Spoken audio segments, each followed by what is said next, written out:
کہ ہمارے پاس اپنا ایک ماضی ہے. میاں نواز شریف صاحب 3 دفعہ ملک کے پرائم منسٹر رہے ہیں. ان کے ادوار میں پی ایم ایل این نے جو کام کیا, ملک کی جو خدمت کی, وہ ہمارے پاس ایک ایسٹ ہے. جو 2013 سے لے کے 18 تک ہمارا دور رہا, خاص طور پہ 4 سال میاں محمد نواز شریف صاحب کے, اس کا موازنہ عمران خان صاحب کے جو 2018 سے آن ورڈ 4 سال رہے ان سے کیا جا سکتا ہے. میاں صاحب بطور چیف منسٹر بھی رہے ہیں, ان سے کیا جا سکتا ہے. اوور آل پاکستان مسلم لیگ نون نے ملک کی ترقی میں, پاکستان کو ایک معاشی طاقت بنانے میں کیا کردار ادا کیا ہے پچھلے تمام سالوں میں, وہ ہمارا ایسا اس پہ بات ہونی چاہیے. اور یہ جو آج لیول پلینگ فیلڈ کی بات ہوتی ہے کہ آپ کی پارٹی نہیں کہے گی کسی کو کہ کوئی لاڑکانہ کا وزیر اعظم ہے, کراچی کا وزیر نہ ہم کہتے ہیں, نہ کہنا چاہیے, نہ یہ بات جو ہے یہ مناسب ہے. ایک اور بات آپ کے پروگرام میں یہ کہوں گا, ذرا غور کیجیے گا جنید صاحب, آپ تو ماشاء اللہ کافی ینگ ہیں.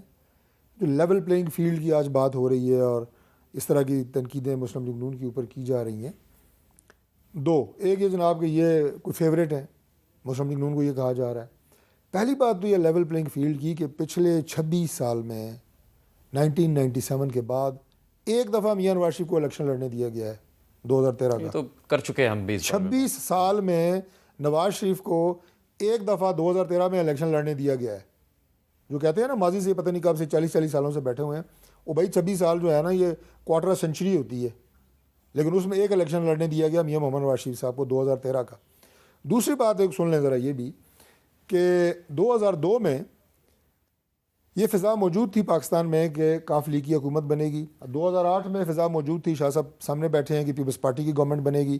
13 میں فضا موجود تھی کہ پرائم منسٹر میاں نواز شریف صاحب ہوں گے. 18 میں فضا موجود تھی مکمل طور پہ ملک میں کہ اگلا وزیر اعظم جو ہے عمران خان ہوگا.